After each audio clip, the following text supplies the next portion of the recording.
comunidade dos salvos. Como é que nós podemos cultivar a nossa comunhão, a nossa comunidade? Primeiro, a gente tem que entender o seguinte: comunidade, ela exige comprometimento. Não existe comunidade sem comprometimento. Não existe comunidade apenas quando uma pessoa ou manda, ou uma pessoa apenas trabalha, ou uma pessoa apenas se compromete. A ideia do comprometimento é você entregar, você oferecer, você ofertar aquilo que você tem de melhor. O que você tem de melhor? Você. Às vezes as pessoas ficam perguntando, mas o que eu tenho? O que eu tenho? O que eu tenho que Deus queira? A verdade, a resposta bíblica é nada. Não há nada que eu tenha que seja valioso o suficiente para que Deus ele queira. Não há nada importante demais que eu seja ou possa fazer que Deus precise. A ideia não é essa. A ideia do comprometimento é a ideia do eu me entregar ao Senhor e devolver ao Senhor aquilo que é mais importante e aquilo que na verdade é a única coisa que o Senhor pede de nós. Filho meu, dá-me o teu coração. Lembrando que biblicamente o coração ele é a fonte dos nossos sentimentos, dos nossos pensamentos, é dali que emanam, que surgem, que brotam os nossos sentimentos, emoções, decisões, é do coração, dessa palavra tão importante que nós temos na Bíblia, que nós vemos Deus ele agindo em nós, e nós ao olharmos o que está acontecendo à nossa volta, o nosso coração, ou seja, a nossa razão, o nosso intelecto, o nosso porquê, as nossas emoções e razões, elas se misturam para nós termos respostas de como nós devemos viver. Então, queridos, em nome de Jesus, nós devemos entender que comunidade exige comprometimento. Vamos abrir a Bíblia lá em Efésios, capítulo 4, verso de número 3. Efésios 4, 3. Façam todo o esforço. Veja a maneira como o apóstolo Paulo ele orienta, ele ensina a igreja de Éfeso e a nós também. Façam todo o esforço para conservar a unidade do Espírito pelo vínculo da paz, porque somente o Espírito Santo ele pode criar a verdadeira comunhão entre os cristãos, mas ele processa isso através das escolhas e compromissos que nós fazemos. É interessante porque só Deus ele pode criar a comunhão entre nós, só Deus ele pode criar essa maneira de sermos não vários, mas um só em torno do Senhor. Por quê? Porque o que o apóstolo Paulo nos ensina é que a unidade do Espírito, através do vínculo, através desse elo da paz, faz com que nós sejamos um só. Então é necessário tanto o poder de Deus quanto o nosso esforço para produzir a unidade cristã, mas a unidade cristã amorosa. Isso é diferente. Tem um princípio que diz assim: quem se junta pelo poder briga por causa de poder. Quem se junta por causa de dinheiro, briga por causa de dinheiro. Quem se junta para que tenha autoridade, para que possa mandar, para que possa aparecer, vai brigar e vai se separar quando um mandar mais ou quando um aparecer mais. Lembrando que no reino do Senhor, o reino de Jesus, não o reino que às vezes a gente quer criar, mas no reino de Jesus não existe grande, não existe Senhor. O único Senhor é Jesus. Não há espaço dentro do reino do Senhor Jesus para a gente aparecer. Há espaço para servir, para trabalhar. E aí é o grande problema, e é por isso que muitas pessoas elas são afugentadas, elas fogem do reino de Jesus e formam o seu próprio reino, porque elas não querem ser aqueles que servem, mas querem ser servidos. Pastor, mas tem muita gente que trabalha muito e não sei o que. Tem, mas qual é motivação. Se você faz muita coisa no reino, mas para que as pessoas apontem para você e digam assim, como essa pessoa trabalha, você não trabalha, você não é servo de Jesus, você é servo de si mesmo. E esse é um grande problema, e esse é um grande perigo que nós devemos fugir. Então, se nós estivermos cansados de uma comunhão falsa e a gente quer cultivar uma comunidade amorosa, uma comunidade verdadeira, nós temos que assumir algumas responsabilidades, e as responsabilidades trarão os seus custos também. As suas responsabilidades atrairão também os seus pesos, atrairão os seus preços. Não existe presente grátis. É grátis para quem recebe, não para quem dá.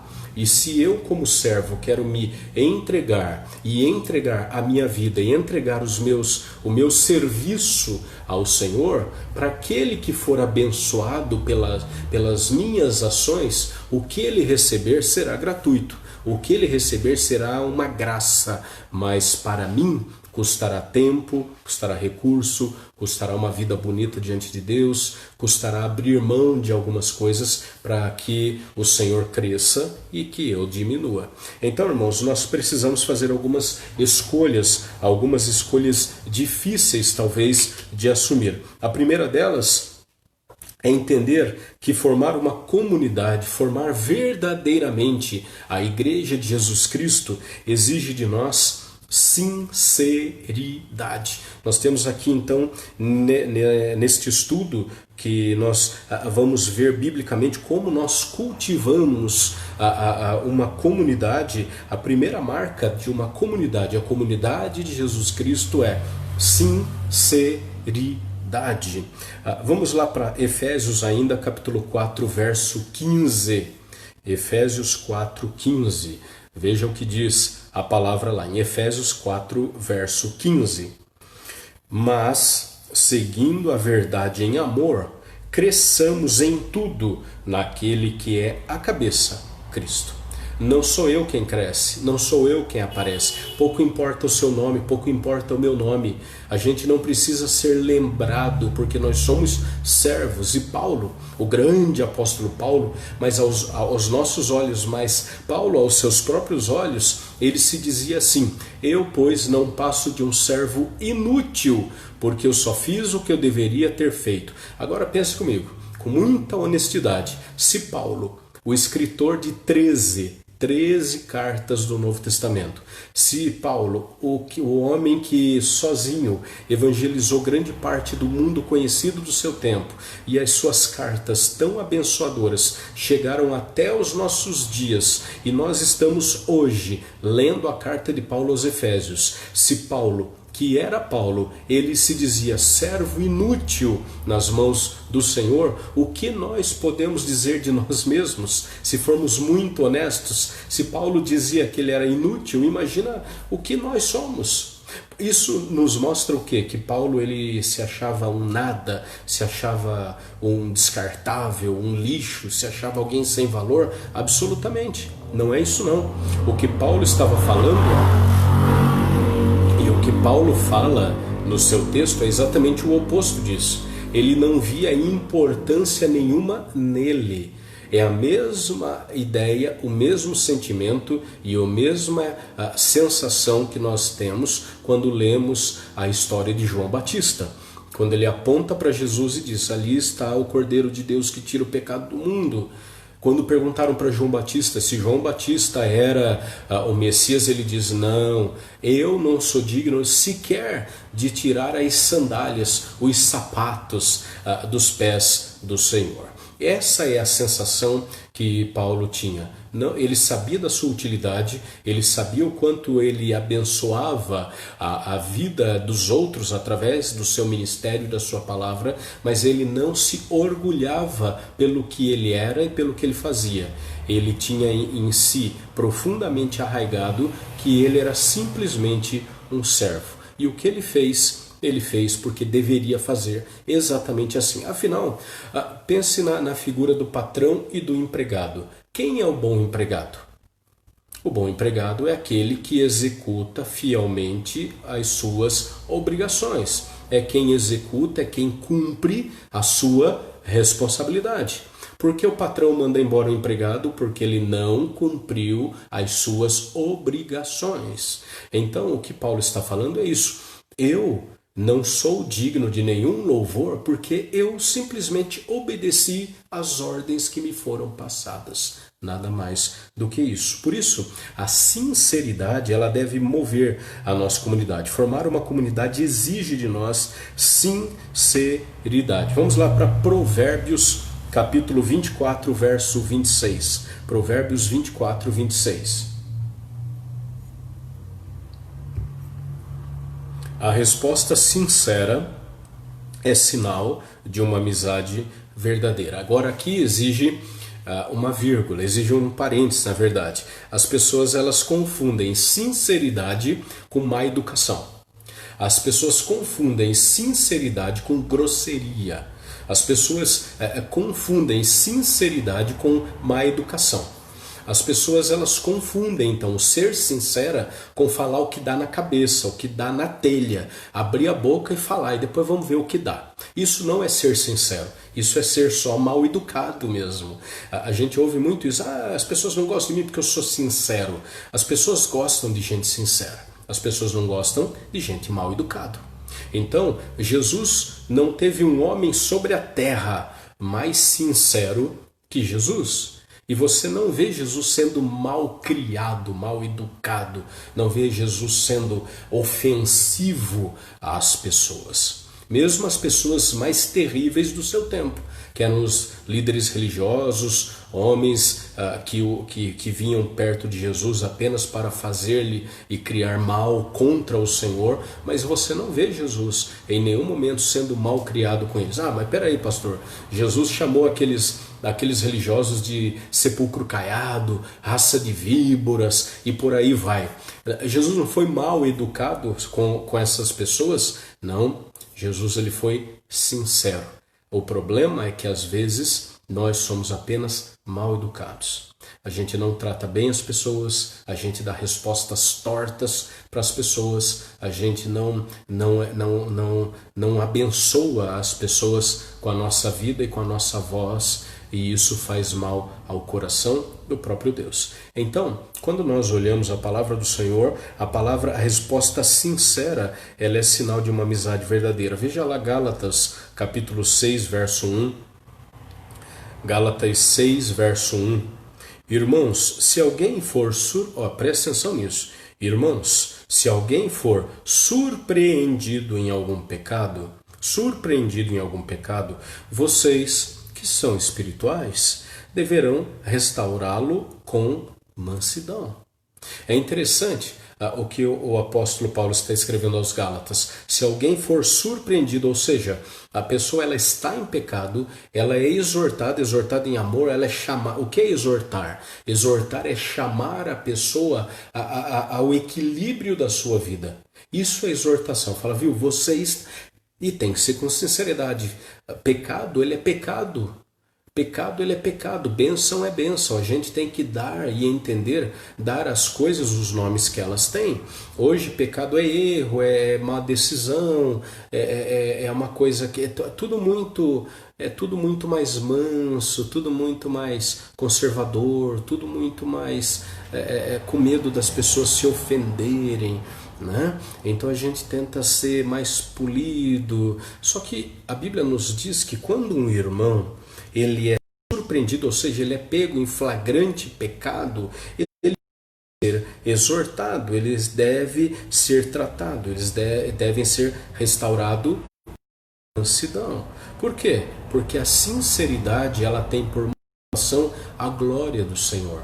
Se Cristo ele age comigo com verdade, se Cristo, na sua palavra, é sincero comigo, eu tenho que ser sincero com o meu próximo. Então é muito mais fácil permanecer em silêncio enquanto os outros à nossa volta prejudicam a si próprios e aos outros com algumas práticas pecaminosas. Essa não é a nossa atitude, não deve ser essa a atitude que nós devemos fazer. Agora você pode perguntar aí, Mas espera aí, pastor, se eu vejo alguém pecando, alguém errado, alguém andando torto na vida, eu tenho que chamar a atenção dessa pessoa? Aí que é o detalhe. Como é que você vai chamar a atenção dessa pessoa? Você vai falar aquilo que você quer falar? Não. Você vai chamar o irmão, vai chamar a irmã a reconciliar-se com o Senhor através da palavra, a palavra do Senhor. Por isso que o texto de Gálatas diz: vocês vão restaurá-lo em mansidão. Mas e se a pessoa não quiser ver, se a pessoa não quiser ouvir? Aí é uma responsabilidade, aí é um problema dela, particularmente com Deus. A sua parte, a parte da igreja, é apontar o pecado e apontar a porta de entrada da restauração, que é o próprio Senhor. Isso com amor, com cuidado e com respeito. Se a pessoa quiser ouvir, é como o Tiago fala: se o teu irmão te ouvir, ganhaste o teu irmão. Se ele não te ouvir, que ele vá pagar as consequências da sua má decisão e da sua vida pecaminosa. Agora, se você convive com alguém, se você vê, se você flagrou, não é... E presta atenção nisso. Eu ouvi dizer, talvez, pode ser que sim. Não é conjectura, não é hipótese, não é talvez. Eu não sei, eu acho que tal pessoa está fazendo isso. Não é isso. O que o texto diz de uma forma muito clara é: se alguém for surpreendido em algum pecado, vocês que são espirituais deverão restaurá-lo com mansidão. Você flagrou uma situação de erro do seu irmão, em amor, chame-o a reconciliar-se com Deus. Por quê? O nosso pecado não é o que você fizer de mal comigo ou contra mim, ou o que eu fizer de mal contra você, na verdade é simplesmente um reflexo, é uma consequência do meu afastamento de Deus e da sua palavra. É por isso que Paulo fala que a nossa luta não é contra a carne e o sangue, mas a nossa luta é contra principados e potestades dos céus, principados e potestades do ar. Ou seja, a nossa batalha, ela não é um com o outro. A batalha que aparece é a batalha um com o outro. Porém, quando alguém se levanta contra o irmão, é porque ele já se afastou do Senhor há quanto tempo? Há muito tempo atrás. Como consequência, os nossos pecados eles vão aflorando, vão aparecendo. O pecado não é que ele surge magicamente na nossa vida, mas o pecado ele é a consequência do nosso afastamento do Senhor. É como Paulo fala, a nossa mente ela vai ficando cauterizada. Ele usa essa linguagem da medicina, e a cauterização é esse procedimento da medicina em que as terminações nervosas, por exemplo, quando alguém corta, ele passa-se com calor, né? Antigamente, na época do apóstolo Paulo, era com ferro em brasa. A pessoa ela tinha um corte muito profundo, era colocado um ferro em brasa naquele lugar que fora cortado. Por quê? Porque as terminações nervosas ali elas vão parar, vão fechar. Todo o sangramento e a dor com o tempo vai passando e a pessoa ela é tratada. Mas tem um detalhe: a cauterização faz com que naquele lugar se torne insensível. E a linguagem que Paulo usa, empresta lá da medicina do seu tempo, é exatamente isso. As pessoas têm o seu coração e a sua mente cauterizada. Então nada mais é errado, nada mais é pecado, nada mais traz consequência, nada mais... Tá tudo bem, tá tudo, como nós dizemos hoje, está tudo liberado. E quando a gente olha para o nosso mundo hoje, esse é o sentimento e a decisão das pessoas: está tudo liberado. Então não é assim que nós somos chamados. A verdadeira comunhão, seja no casamento, na amizade, na igreja, depende da franqueza, depende da honestidade, depende do cuidado, depende do amor. Provérbios 28, 23. Provérbios 28, 23. E aqui o escritor de Provérbios ele traz o porquê de tudo isso. Provérbios 28, 23. Quem repreende o próximo obterá por fim mais favor do que aquele que só sabe bajular. Quem repreende o próximo obterá por fim mais favor do que aquele que só sabe bajular. Uma experiência que nós podemos ter na vida é a seguinte: se a pessoa ela apenas te bajula, se a pessoa apenas diz que você está correto, tenha isso por certo. Essa pessoa não é e nunca foi o teu amigo. O amigo é aquele que nos repreende. Por quê? Porque ele é sincero com a gente. Quem que é o sincero com a gente? É aquele que nos quer ver bem, é aquele que nos quer ver em pé, é aquele que nos quer ver melhor do que ele. Se você ama uma pessoa, se você é amigo de uma pessoa, e quando a pessoa chega para você e fala, olha, eu comprei uma casa, ou eu estou morando numa casa melhor, ou eu comprei um bom carro, ou eu melhorei o meu emprego, eu estou recebendo um melhor salário, eu fui curado, seja qualquer coisa boa que essa pessoa recebeu, um amigo vai se emocionar com a vitória do seu amigo, como se fosse sua. Porque ele é sincero, ele gosta de você, ele ama você, ele quer ver você melhor que ele. Espiritualmente é a mesma coisa. Se eu amo alguém, seja quem for, um familiar, um amigo, enfim, se você ama alguém e acima de tudo teu irmão na fé, você quer vê-lo melhor que você, mais espiritual que você, mais íntimo de Deus que você, mais fiel com os compromissos com a sua igreja que você, melhor que você. Porque quando a gente anda com gente melhor que a gente cresce, a gente evolui, a gente aprende, a gente se motiva. Porque quando você olha alguém que está sobre você, você quer chegar lá também e não descer, não involuir, não diminuir, não se apequenar.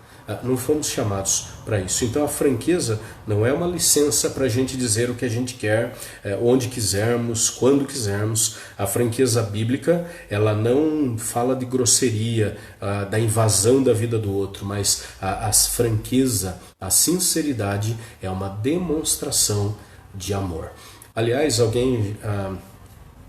as pessoas sempre dizem o seguinte, que o oposto do amor é o ódio, e não é verdade. O oposto do amor é a indiferença. A indiferença, porque quando você odeia alguém, essa pessoa ela mora dentro do seu coração. Quando você odeia alguém, essa pessoa ela domina você. Mas quando você é indiferente para ela, se ela nascer ou morrer, tanto faz, essa pessoa desapareceu da sua vista.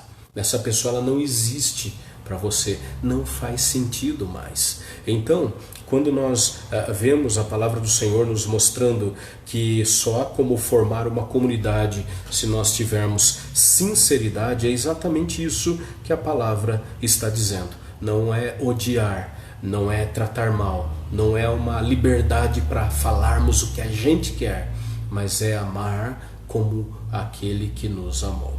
Uma segunda marca para nós formarmos uma comunidade, formar uma comunidade exige também humildade. Lembrando que humildade não tem nada a ver com pobreza financeira.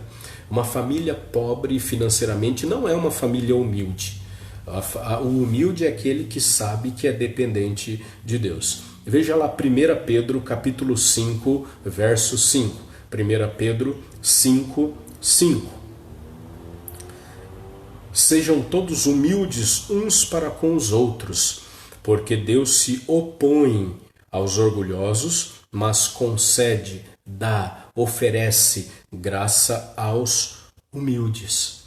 A ideia da presunção, do convencimento, aquele orgulho mortal, obstinado das pessoas destroem completamente a nossa comunhão, destroem a nossa dependência do nosso irmão, destroem a nossa intimidade com o irmão.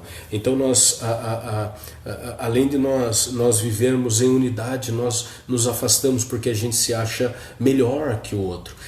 Esse orgulho e essa vaidade faz com que os irmãos eles se afastem, faz com que as famílias se afastem, faz com que as pessoas elas vivam cada vez mais afastadas e longe umas das outras. Estamos longe fisicamente por conta de uma situação momentânea, por algo imperioso, por algo que nos foi imposto diante do cenário que o mundo está vivendo. Mas tem pessoas que a história da sua vida é a história de uma pessoa que se afastou. É a história de uma pessoa que ela não se alia, não se aproxima, não porque ela tem alguma outra dificuldade, mas porque ela se acha melhor que a outra. Ela se acha mais importante que a outra. E aí, como consequência, ela não consegue fazer parte da comunidade. Ela não consegue fazer parte do corpo de Cristo. Atrás de mim você pode ver que tem uma parede e nós temos esses tijolos aqui. Se você olhar, nós temos aqui vários tijolos, aqui nós temos vários tijolos. O que isso nos mostra? Uma parede só é uma parede porque temos muitos tijolos. Um tijolo só não faz uma parede. Um tijolo só é apenas um tijolo. Ele não tem nenhuma utilidade para o muro. Você não tem proteção nenhuma na frente da tua casa se você colocar um tijolo ali. Mas se você constrói um muro ou constrói uma parede, aí sim você está protegido. Essa é a ideia da humildade. A humildade faz com que eu entenda a minha posição, entenda a minha importância e entenda que eu simplesmente faço parte do todo. Eu não sou o muro, eu sou um tijolo desse muro. E eu tenho a minha importância, porque se tira um tijolo aqui, a segurança da casa fica comprometida. A humildade é entender que eu não sou tudo, mas eu tenho a minha importância. Isso que é humildade. Humildade é reconhecer a nossa dependência total de Deus e saber que mesmo na minha incapacidade, mesmo na minha maneira tão pequena de ver o mundo e entender as coisas, mesmo eu sendo tão limitado, Deus usa a minha incapacidade, Deus me toma mesmo como um pequeno tijolo e me usa como um muro para que haja proteção para a sua casa, para o seu povo. Isso é humildade. A humildade faz com que eu entenda qual é o meu lugar. E acima de tudo, que eu dependa única, exclusiva e totalmente de Deus. Então nós podemos desenvolver, e devemos sim, é um exercício, desenvolver a nossa humildade de algumas maneiras muito práticas. Primeiro, admita a sua fraqueza. Admitir a fraqueza para nós já é um desafio imenso, porque nenhum de nós tem incapacidades, nenhum de nós tem dúvidas, nenhum de nós tem problemas, porque é dessa maneira que a gente vive. Tá tudo bem? Não, tá tudo bem. Não, a gente tem nossos problemas, nossos dilemas, nossos dias maus. A Bíblia fala do dia mau, mas devemos estar firmes no Senhor. Como é que nós desenvolvemos então humildade? Admitindo nossa fraqueza, fazendo parte do time, sendo apenas um tijolo. Não há dificuldade, não há problema nenhum. Seja um tijolo, mas bem posto, bem colocado nesse muro. Nós temos que ser também pacientes com a fraqueza dos outros. Quando a gente olha para algum irmão, para alguma irmã, a gente pensa assim, que bom que eu não sou tão pecador quanto essa pessoa. Nisso você está mostrando que você já é um tijolo, não no muro, mas um tijolo jogado no chão. Que você não está junto com o grupo, que você não faz parte da comunidade. Por quê? Porque o outro ele tem fraquezas que você não tem. Mas você tem dificuldades, dúvidas e fraquezas que o teu irmão não tem. Aquilo que é pesado para ele carregar, talvez para você seja leve. Mas aquilo que é leve para ele como uma pena, para você é como se fosse um saco cheio de tijolos. Um peso imenso e terrível. Por isso, como é que eu desenvolvo a minha humildade? Admitindo que eu sou frágil, admitindo que eu sou fraco, admitindo que eu sou limitado. Tendo paciência com a fraqueza e com a limitação do meu irmão. E também estando aberto para que os outros me ajudem a ser melhor. Tem gente que não aceita conselho.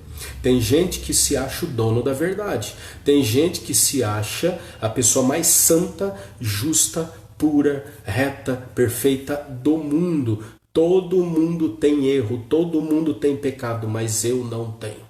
Todo mundo tem dúvida, eu não tenho. Todo mundo tem comportamentos ruins, eu não tenho. Todo mundo precisa de conselho, eu não preciso. Esse tipo de gente é gente que não tem um pingo de humildade, porque acha que se basta. E se tem algo que a vida nos ensina é que nós não nos bastamos, que nós não temos o poder em nós e que nós não temos sequer respostas para os menores problemas da nossa vida. Quando as pessoas passarem por problemas ou você passar pelo problema e você olhar para o espelho e perguntar por que isso está acontecendo, seja sincero e honesto com a sua alma e responda: eu não sei, mas eu vou colocar a minha vida nas mãos daquele único que sabe, que é o Senhor. Então, humildade não é pensar menos de si mesmo, não é se menosprezar. Humilde não é aquele que se menospreza, que se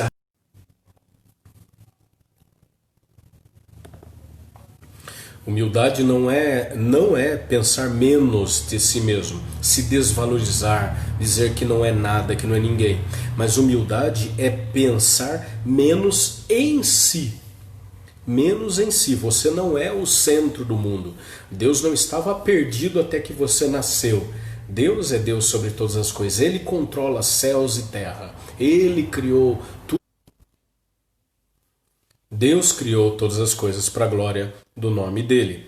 Por fim, ou em terceiro lugar ainda, como é que nós formamos uma comunidade? Para formar uma comunidade, termos uma vida na presença do Senhor, isso exige de nós algo que nós conhecemos como cortesia. Romanos 15, 1 e 2. Cortesia, Romanos 15, 1 e 2. A Bíblia diz assim a nós: nós, que somos fortes, devemos suportar as fraquezas dos fracos e não agradar a nós mesmos. Cada um de nós deve agradar ao seu próximo para o bem dele, a fim de edificá-lo.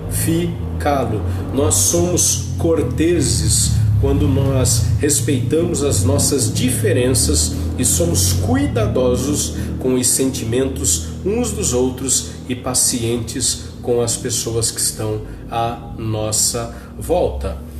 Carência, chatice, insegurança, mania. Quem que não tem essas características? Quem de nós não tem as suas manias, as suas chatices, as suas marcas, as suas inseguranças, as suas teimosias? Às vezes a cabeça da gente é dura demais. Quem de nós não é assim? Então, se nós queremos ser uma comunidade, queremos ser um povo que ama o Senhor e é reconhecido pelos outros como um povo que verdadeiramente ama e segue ao Senhor, nós devemos ser corteses com o outro.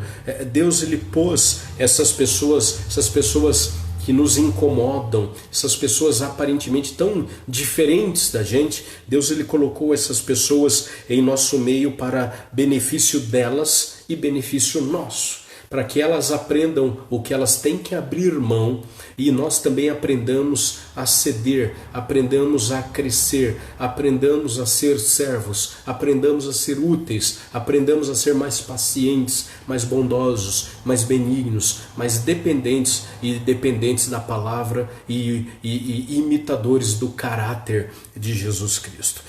Mas a gente tem que fazer isso. Nós temos que amar as pessoas e viver para a glória do Senhor. Elas são então uma oportunidade para nós termos uma comunhão estreita e íntima. A ideia da cortesia é exatamente isso. Quando nós respeitamos a nossa diferença e somos cuidadosos com o sentimento do nosso irmão. Nós temos que entender o seguinte: as pessoas, elas são absolutamente diferentes. Aí você pode estar aí na sua casa pensando assim: que novidade é essa? Mas é tão elementar que a gente esquece. A gente se esquece que dentro da nossa casa, você na sua casa, todo mundo é diferente um do outro. Todo mundo tem seu jeitão, todo mundo tem sua mania, todo mundo tem a sua cara, todo mundo às vezes está bem e às vezes não está bem. Agora você entende isso, que você é assim e a sua família é assim. Agora por que você acha que as pessoas que são as mesmas e estão na casa do Senhor, estão no corpo de Cristo, fazem parte da igreja de Jesus Cristo, elas vivem e elas agem de forma diferente do que você e do que eu em casa?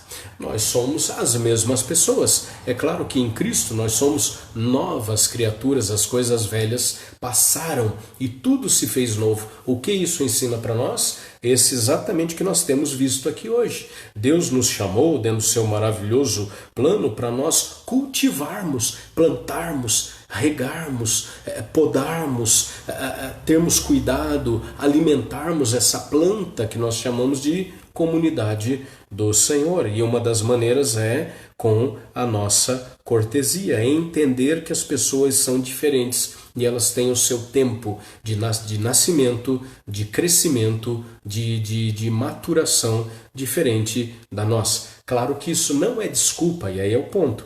Isso não é desculpa para a gente viver a nossa vida do jeito que dá na cabeça e dar uma desculpa das mais esfarrapadas, dizendo o seguinte: mas Deus ele tem paciência comigo, Deus ele dá o tempo diferente para um, para outro, não sei o quê. Não, a Bíblia diz que nós devemos nos esforçar. O crescimento cristão ele é um esforço que depende de nós. É por isso que tem cristãos que estão há uma vida dentro das suas comunidades e são crianças na fé. É o que Paulo fala lá em 1 Coríntios capítulo 15.